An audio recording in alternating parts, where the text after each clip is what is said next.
Hey, what's up, y'all? It is K-Rod here. I'm back at it with another video for y'all today, and let's get this show right up on the road. Yeah, this is pretty much what I have to say, and um, I have a lot to say, including the new patch update that came to the game. So yeah, let's get right into it, man. We have to talk about um, some things, and I will definitely give my initial take on this. So, yeah, let's talk about it. My whole take on this is not too good. But before I do that, be sure to hit the like button, do what you got to do. And, thank you guys for coming through to support this channel. And yeah, let's go. We have some good work to break down for this particular game. Mortal Kombat 1 is one of my favorite games. Been grown up watching all the content for the game and playing the game all the way from PlayStation 1 or Nintendo, if you want to go that far.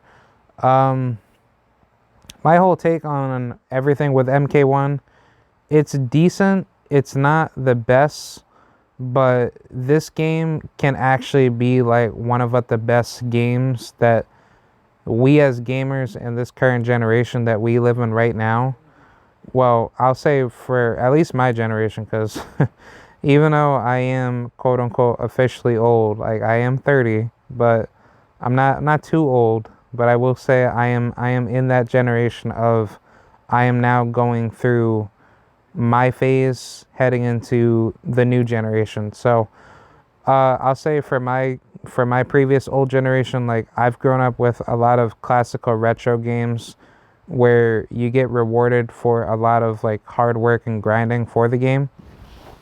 And better yet, it's always good to have DLC for video games. And huge big shout out to Mike Hollow and King J as I called into Mike Hollow's YouTube show. If you guys don't know who he is, definitely go check him out. He's a very good gaming like podcaster, and he just talks a lot about fighting game community or FGC tournament based events or anything that goes on within like the gaming community fan bases.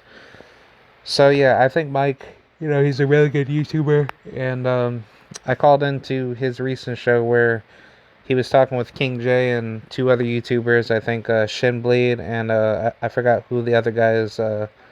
G6 or something like that. I forgot what his name is. I'm sorry, but I called in and I was just talking about like how Tekken and all that was going on without the game. But one thing that I did mention was like asking like about DLC. Like, do you think microtransactions hurt fighting games or something to that level? And King J, he actually brought up a very great point, which I definitely agree with microtransactions more rather than being against it. He said a really good point where for your more popular video games, like in theory, microtransactions are helpful to the sense where the microtransactions are to help the development for the game to grow, and companies that invest a lot of money into the game alone need to have that extra money to fund their game. So the microtransactions are helpful to the consumer in the sense of, if you pay, like if you want a good product, and that product is supposed to give you what you are supposed to pay for, then you are supposed to get the end result of that product if you like it. And microtransactions are set up in that sense where if you are paying for a good game and you like that game a lot, then the microtransactions will back more money to the development of the game to continue. So therefore, if you like that game a lot, that will benefit you, the consumer, to put more money into it. So I will say, when it comes to MK1, the microtransaction for this game isn't too bad, and I'm totally fine with paying my own money. That will be beneficial for the game to grow. But what I do not like is that I can't transfer my DLC over to other consoles. And for this particular DLC that you are looking at on the screen of my phone is the Mortal Kombat 1 Definitive Edition pack. So let me explain what this Definitive Edition pack has. This Definitive Edition, based out of what I'm seeing, is not too bad. It can be a lot better, but I kind of wish that it was like a little bit better with the content. But I will go back and find the details of it. This is at least like $69 to purchase, which this very well could be a ripoff, which I could very well agree. But as far as like what you're gonna get for somebody that hasn't played the game at all, but they've been keeping up to date with DLC, this is actually a pretty decent deal for people that are trying to get their feet back into Mortal Kombat. But here's what you will get if you purchase the $69.99 MK1 Definitive Edition pack. You will not only get the game, but you will get Combat Pack 1 and Combat Pack 2. You will get all Combat Pack 1 and Combat Pack 2 characters, that being Noob Saibot, Cyrax Sector, Ghostface from the Scream movies, T-1000, Terminator 2, Conan, Madame Bo, Cameo Fighter. You will get Omni-Man, Quan Chi, Peacemaker, from the DC comics, well, DC version of Peacemaker, which I find it surprising because people like to say like Peacemaker is not DC, but I would very well digress. I think Peacemaker is definitely DC, character, and he'll probably make Justice League comics one day. Ermac, Homelander from The Boys, he's just a Superman ripoff. Takeda Takahashi, that was a pretty decent addition to the roster. All the cameo fighters, that being Tremor, Chameleon, Janet Cage, Movado, Farah. You get Jean-Claude Van Damme skin for Johnny Cage. You get 1250 Dragon Crystals. You get Mortal Kombat movie skins. The catch with these movie skins is that two out of the 5 skins combined, 6 skins combined, are from Mortal Kombat 1 2021 movie. So this isn't bad, but it's actually like a little bit like, I don't know, it's like a little bit janky with how they promote that into this. I mean, it's pretty good. I'm not complaining, but still it doesn't really give you much of anything. Those are just like little add-ons to this pack. But you will get the Sub-Zero and the Scorpion skins from Mortal Kombat 2021 movie. So that is pretty good. I actually bought the Scorpion and Sub-Zero Mortal Kombat 2021 movie skins. So I actually got that. Oh, and then I also got the Shao Kahn skin as well because I had like some extra Dragon Crystals that I had grinded back in Invasions, and I forgot, like I think I leveled up like my characters or something like that. So that was pretty good. So I think it's good to have the movie skins in this pack on top of the 1250 Dragon Crystals, so you can just spend that on whatever skins that you may like. But I think that's a pretty good, decent deal. Tournament Liu Kang skin, I'm not really like a fan of that. He's not really too appealing to me. He kind of looks like a Bruce Lee tracksuit ripoff character. He just doesn't like Liu Kang. If he was like MKX Liu Kang with that skin, it would be good, but Liu Kang just does not feel like Liu Kang, and his identity is just really horrible with certain skins that he has on. So I personally don't like that. You get Havoc to be unlocked on the roster. You get the whole cameo roster unlock pack, which that's not bad. You get Shang Tsung unlocked. You get the whole Chaos Reigns pre-order skins, which I do like that. They give you Wedding Scorpion, they give you Ultimate MK3 Sub-Zero, which that's a really good deal. You get Empress Melina, you get UMK3 Noob Saibot, and that's pretty much it. Um, what I would say that they should have added for this cameo, well, for this whole like definitive edition, they should have given you more exclusive skins for, let's just say, like Sub-Zero from Mortal Kombat Deadly Alliance. They should have added that. They should have added maybe some new skins with this definitive edition. Maybe add some like, some like FGC tournament skins. I wouldn't have minded maybe some more maps if they added more maps to the game. But on top of that, they should have added more characters. I think if we're gonna have a definitive edition, that should have signified having a Combat Pack 3. And I think honestly we might see the end of MK1 right here, because if you are now coming to the point where this game could have been a great game to sell to the public, and now you're having to do a definitive edition pack to be sold to the public, knowing that Chaos Reigns did not do good in the last DLC offer, then that should show that people are not liking your game. So I would say NRS has done themselves a massive disservice to the game, and I won't be surprised if that actually ends up being the case. So yeah, I'm not too sure. I think that's pretty much what's going to end up happening. So I think if anything, I can very well see this game dying out very quickly. But I'm not gonna be like a hater to be against this game. I'm still gonna support MK1, but this game definitely is on the horizon to be RIP in gaming popularity very soon.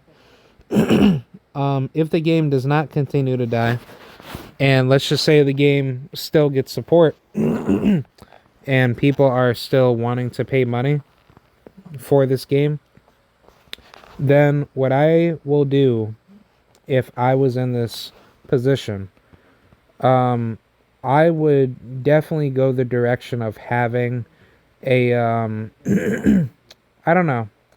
I wouldn't continue the development of the game, because if I continue the development of the game to have a Combat Pack 3, if I'm in this position, the problem with this is that you are going to invite more money being wasted to the game if people aren't getting what they want. And sadly, if that's going to be the case, then we probably aren't going to see that many changes come into the game. But if I was smart, I would definitely remaster video games to keep gamers attached to Mortal Kombat 1. So what I would do is that I would very well remaster a whole bunch of games.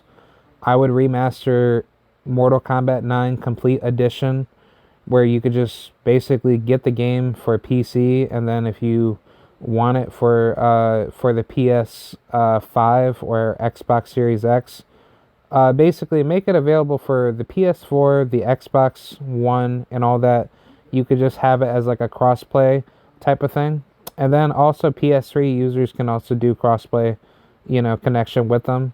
So I would do that to incentivize the community to like wanting to like support, the game. So if you remaster the game, that'll get people, like heavily invested into all the other Mortal Kombat franchises.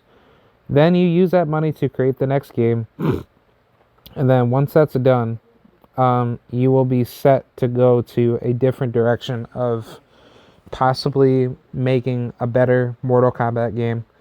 But if you don't do that, and you just want to just focus on, let's just say, getting, I don't know, the game a lot better, then I would introduce balance patches, and I would definitely include more characters in the game. Um, to all the weird idiots that like to say, "Oh, we should have like a horror pack. We need to bring in horror characters to the roster." No, I think this game does not need any more horror characters. I think horror characters need to be taken out of MK games. If anything, horror characters should only be like limited to 2 slots, um, or possibly 3. I think 3 is a good number because you could have like every single Mortal Kombat game promote different horror characters. So like, if you want to have like the next game have like Michael Myers, Candyman, or let's just say Pred Alien from like Aliens versus Predator movie, I would like to see that. That would be pretty good. But after that, it should just be all Mortal Kombat characters, and then you just keep alternating good characters with bad characters. I would actually create more MK characters too, because there's a lot of room for like new characters that could very well be created. But especially with like characters like Floyd, I think Floyd is a really good addition to the roster. But after that, you should start making like more characters similar to like Shang Tsung and Quan Chi. Um, I would even like come up with some good characters, like myself. I have some pretty good interesting characters that you could put in.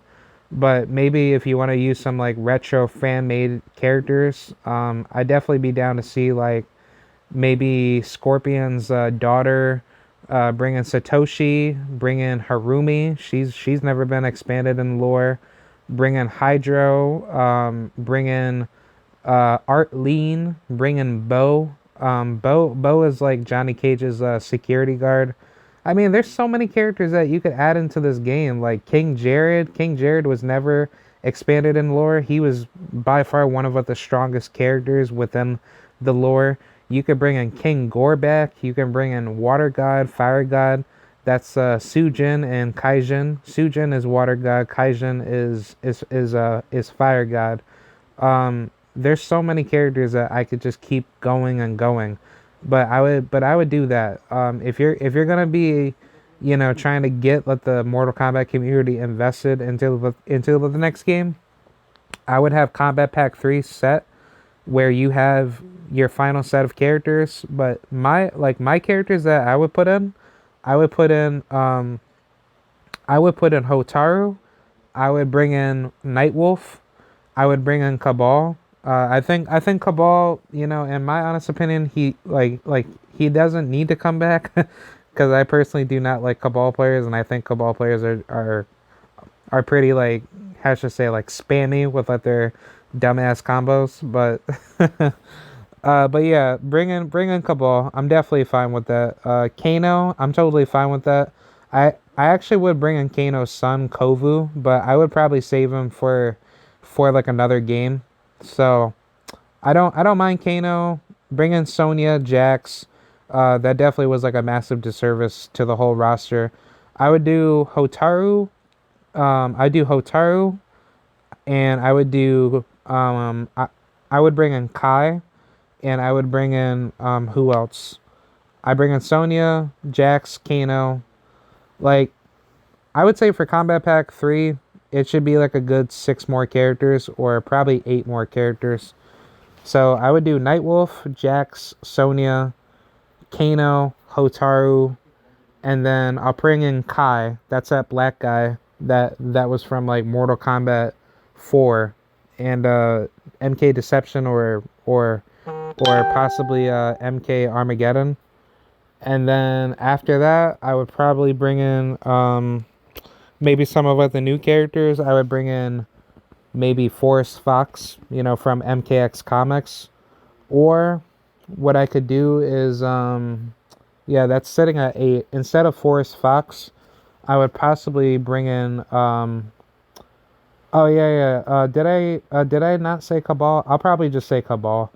Yeah, I think honestly, if we're really gonna bring in some really good characters, I'll say like Cabal, Hotaru, and then Jax and Sonya, and then after that, I'll just say let the rest of the other characters, and then including some other good characters that were never expanded in the story. I mean, you could bring in Hydro, you can bring in Cyber Sub-Zero, that would be good. I mean, like all the robot ninjas should have came back, but the robot ninjas could have just been switched up. You know, you could have had like Cyber Sub-Zero, and then maybe like have like Cyber, I don't know, Cyber Cyber Reptile or something like that. I mean, there could have been something that NRS could have done. So that's my whole initial thoughts on that. I think like Combat Pack 3 should be expanded if NRS was going to expand this game. But other than that, if they're not going to do that, then I think NRS needs to just focus on the next game. But until then, probably just like institute a remaster on old games and just have crossplay put into it. I think that's like the better idea to like keep up the franchise, popular, and to use that as like good financial promotion for the next game. So, I think that's pretty much it with like what I'm saying as far as that. This definitive edition is not bad, but it's actually like a ripoff because it's like, you pretty much told that the people that bought Chaos Reigns would be like, hey, if you want to buy this like again, if you're like just having to transfer this out from your original console, then after that, you pretty much go out of like your way to just tell the consumer to be like, hey, you just wasted $49.99 for Chaos Reigns, but now we want you to spend like literally $70+ on something that wasn't worth your money. And it's like, if you want to do it again, then you just do that for a whole different console for everything that you'll get, including the premium level pre-order skins and other DLC that that you'll just pay extra for.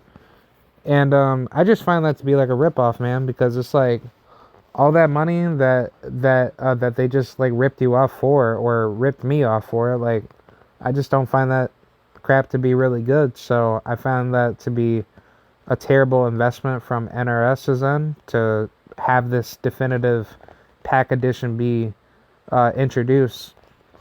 So now that I got that off my chest, I will say, well, before I get to the balance patch notes, like, the one thing I really wish that they really did fix is that they need to fix cross progression. It should be transferable through all consoles. You shouldn't have to pay twice for something if it's not necessary to do so. If you want to buy DLC, combat packs, and all that, it should be transferable within your one account that you buy.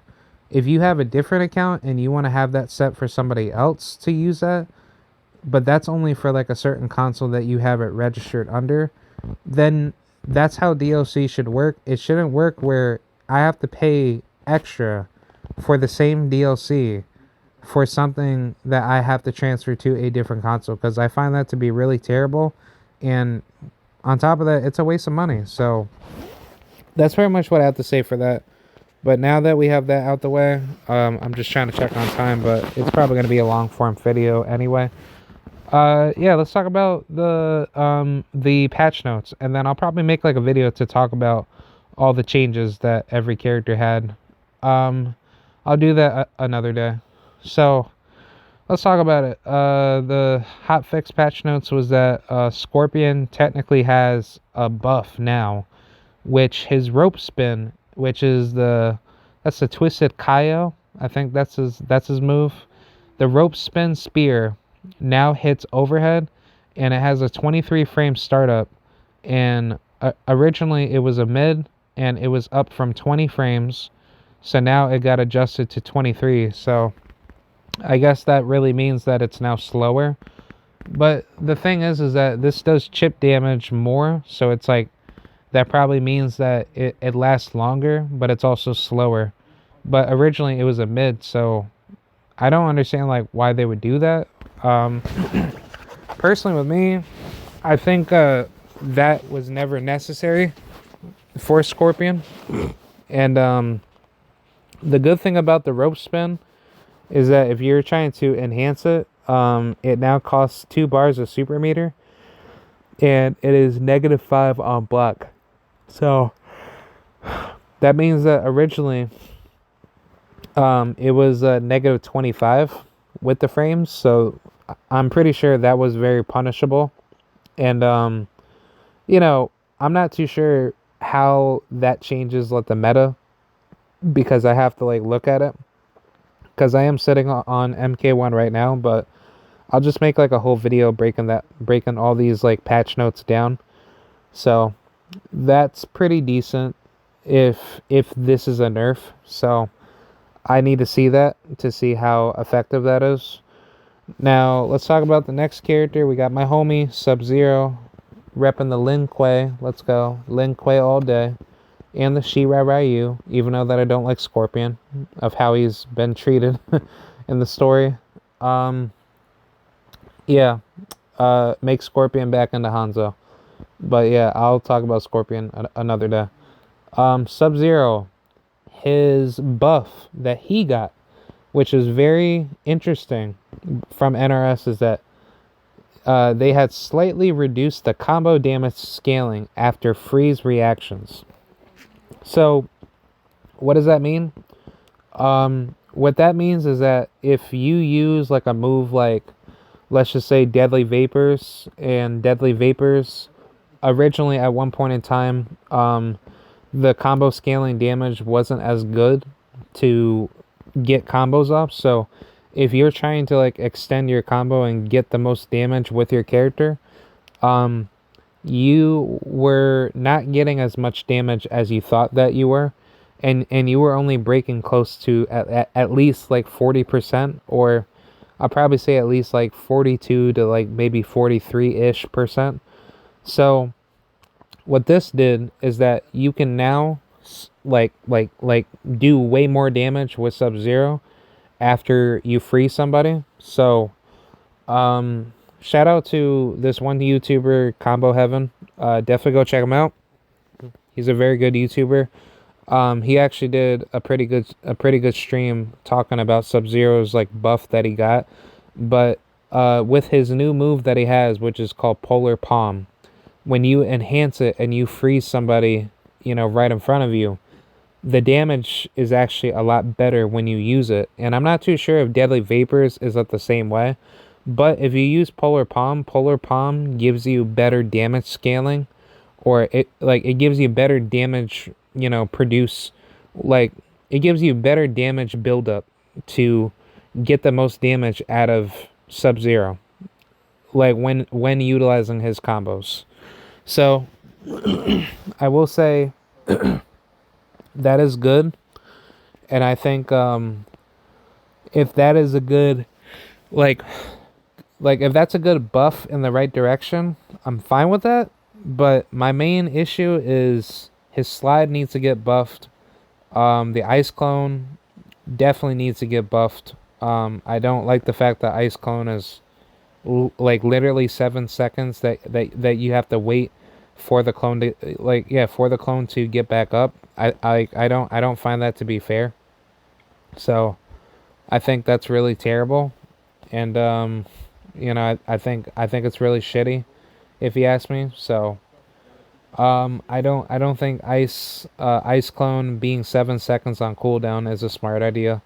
And then on top of that, the ice ball, that needs to be buffed really, really bad.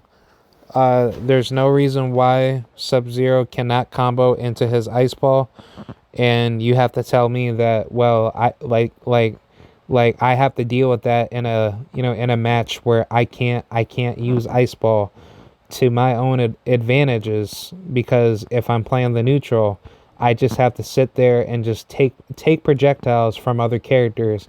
But when it comes to Sub-Zero, like I literally can't do anything with my ice ball other than hope to land something, and then if it does land, then I have to slide from full screen in order to barely get a good decent punish off of somebody.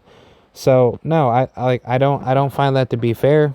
I think that's really terrible for the for the competition that people have to deal with, competitively with Sub-Zero. Well, for Sub-Zero mains, because Sub-Zero players get poorly affected really bad. And yeah, I don't think that's good. I think that's absolutely terrible, and it's crappy. So I still want to see more from Sub-Zero. I want the slide to be buffed back to what it was from MKX, and make that shit literally make that safe, make that safe on reaction when you time it. Like, obviously, you can punish it if a Sub-Zero player decides to slide too late from like a projectile, but if I time it correctly to go under the projectile and then I can just punish you right away, then that's how slides should be. So that's pretty much it with Sub-Zero. That's my little rant. And yeah, let's talk about the next one. We got Raiden. His new buff that he got was that his move Razzle Dazzle does 20 damage from 0 on hit. So what that means is that when Raiden does that Razzle Dazzle command grab combo, I think that's part of his specials. That didn't initially do any damage, if I'm not if I'm not mistaken.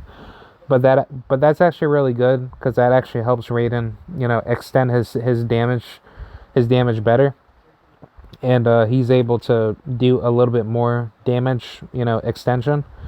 But the problem that I have with this is that Raiden alone, for his new move that he had, where he's able to get the little thunderballs put together and then he throws it at you.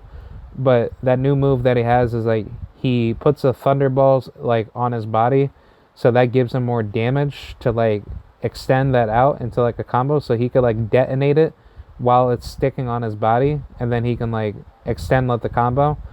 The problem with that new move is that when you hit Raiden while he's blocking, that buff goes away. So it's you basically have to get the hit as soon as you can, and then you're able to do more damage with that. And I don't like that, because that's that kind of destroys the whole point of having that new move. So I will say with this hotfix patch, they should have given that buff to Raiden, where for his new move, he's able to have those thunderballs attached to his body, and they stay on him while he's blocking. But if you hit Raiden while he has those thunderballs attached to him, those thunderball, I don't know what exactly they are, shocking shards, they go away from his body, so therefore he doesn't have that move to use it to detonate it right in front of you to extend combos and all that. So I think that's something that NRS should have fixed out of Raiden, to make that fair, for Raiden players and for players that face up against them. All right, so let's talk about the next few other characters. I'm going to run this down very quickly. Reiko, he got adjusted with his hitbox from his air command grab, Reap the Whirlwind. I don't really care too much about that. That doesn't really mean anything. I think Reiko players just need to get nerfed with the whole on reaction command grab where he does it from the air. You should automatically punish him for doing that, and he should be anti-aired for it. So yeah, I think NRS is being really stupid for that. All right, Reptile, his new buffs that he got is that Acid Ball, the Acid Spitball does 70 damage, which it got buffed from 60 damage originally, and it now recovers 6 frames faster, which is absolutely terrible. I hate that. Enhanced Spitball now does 110 damage. It was originally 90.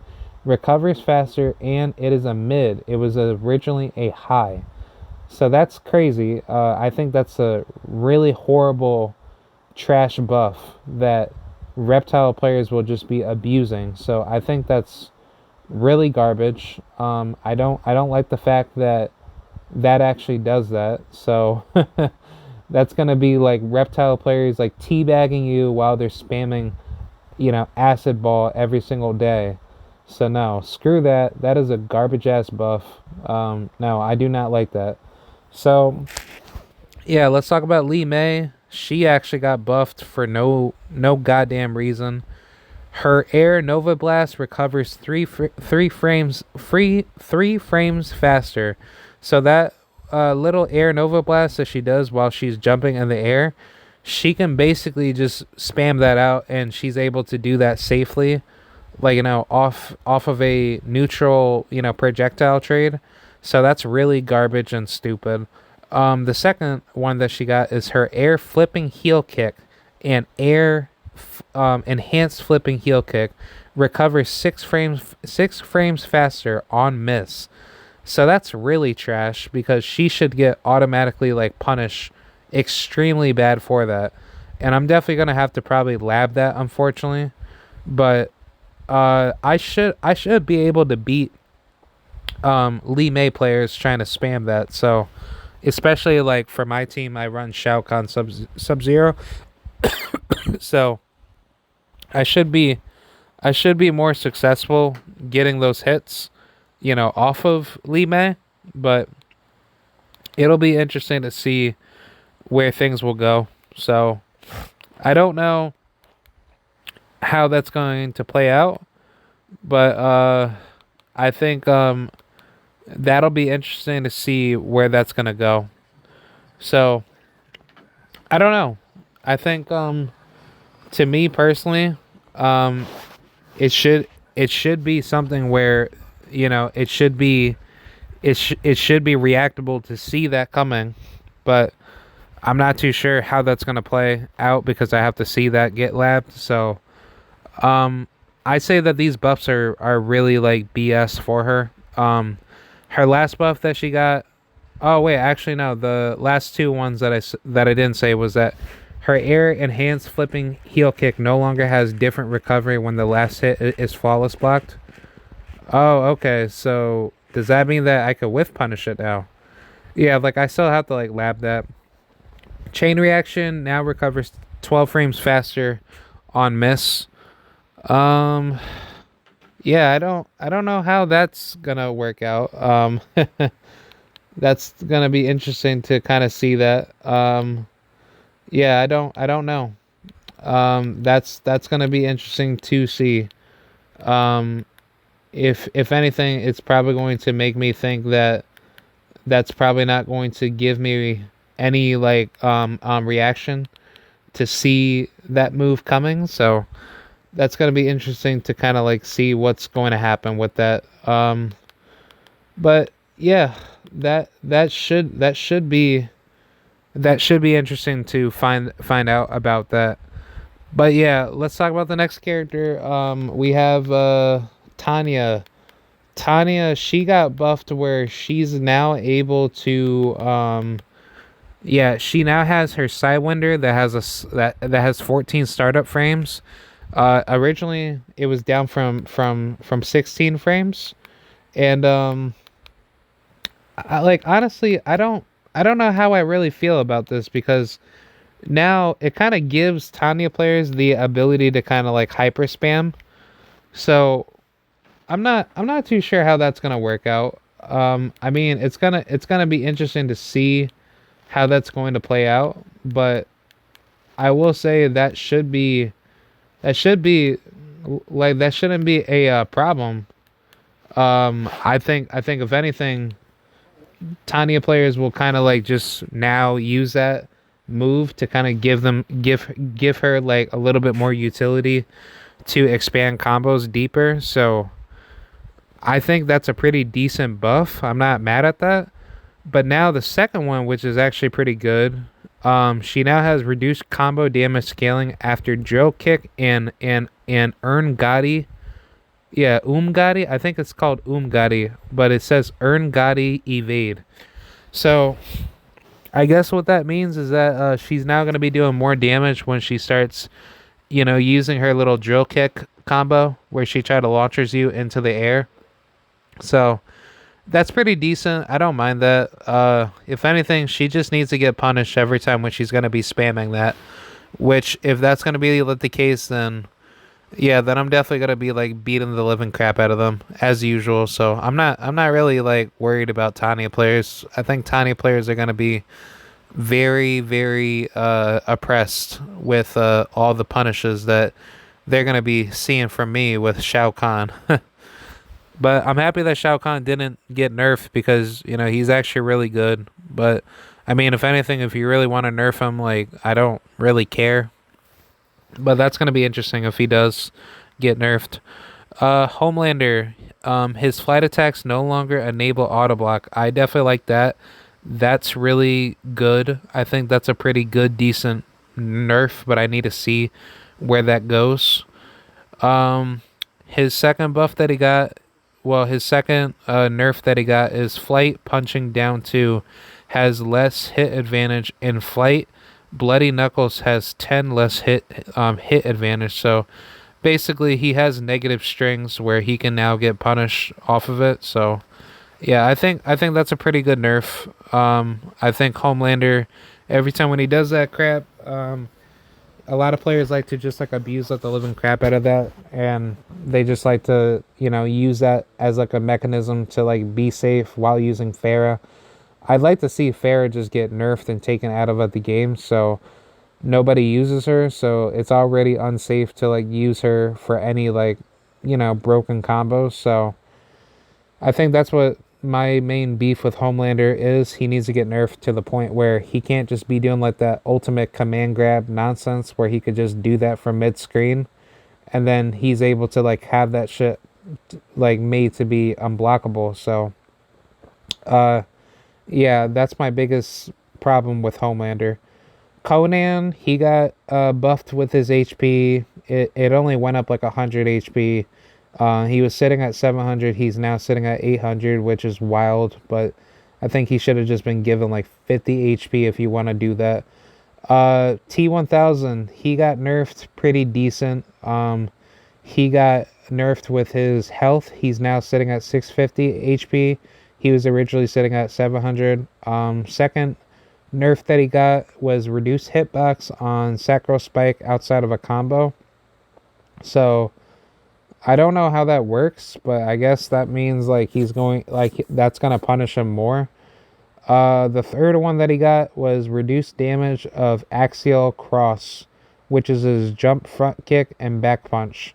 So yeah, that basically means that he's not going to be doing all that crazy damage spiking with that move because that move alone gives him all that crazy damage where he's able to do whatever the hell he wants.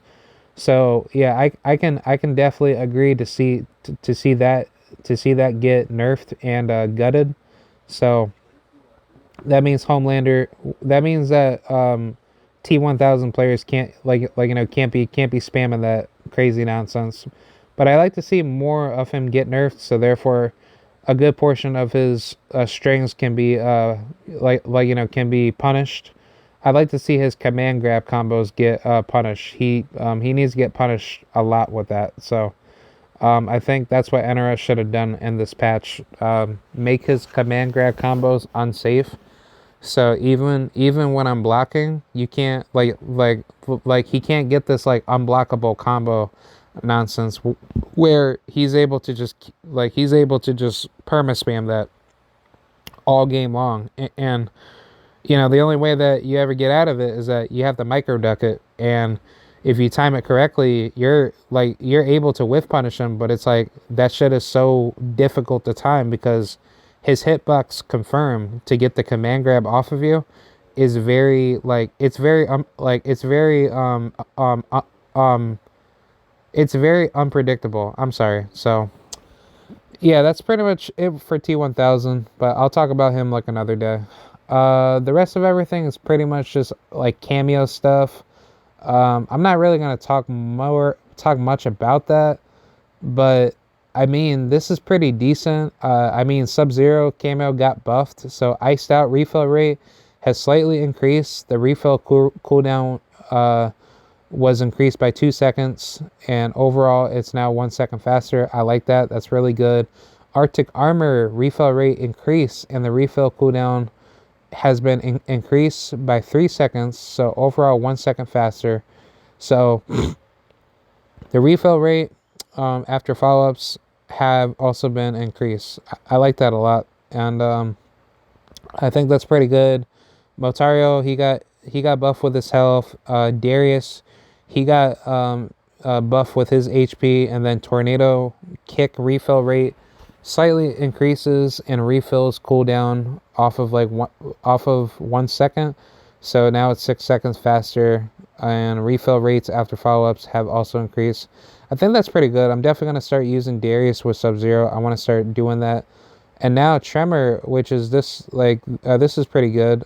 He got reduced with his HP by 50 HP, so now he's sitting at 350 instead of 400. So that's pretty decent. Frost, she got buffed. Her ice wall refilled.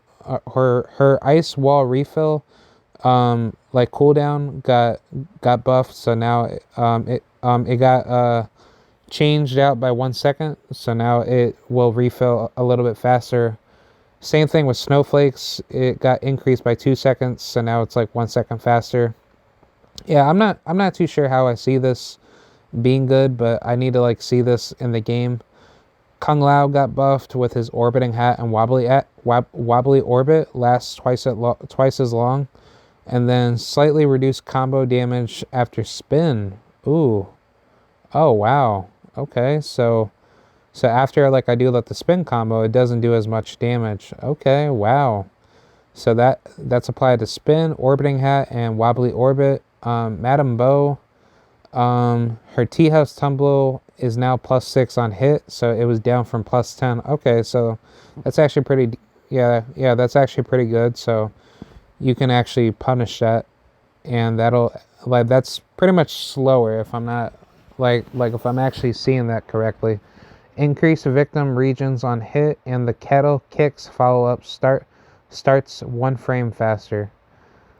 And then yeah, Goro's buffed. He got buffed with Raise the Roof. Refill rate got slightly increased, and cooldown has been increased by 3 seconds, so it's now 1 second faster. And yeah, this is pretty much decent, but this balance patch definitely needs like a lot more work. So not sure how I feel about this, but I think overall this is kind of like a C+ balance patch. Li Mei should have been nerfed. Scorpion, nerf him a lot, because these 2 buffs that I mentioned earlier is trash. He's now going to be using like rope spin to his advantage to just chip you out a lot more. And the only way that you ever break past this is like you have to like beat him down to the punch and not allow him to like spam that all day. So yeah, I don't know how this is gonna handle in Combat League, but I'm hoping that I can just dominate most of everybody and just go about my way. So yeah, that's pretty much it. This is a pretty crappy patch, and I don't like this definitive edition. Yeah, this definitive edition definitely could have been a lot better, so I don't know how I feel about it. So I think it's a pretty bad marketing sell. So yeah, let me know what y'all think. And yeah, that's pretty much it. I got more content coming out, and I will see you guys later. So peace, and I will see you guys soon. So until we meet again, happy gaming and have a good night. All right, bye.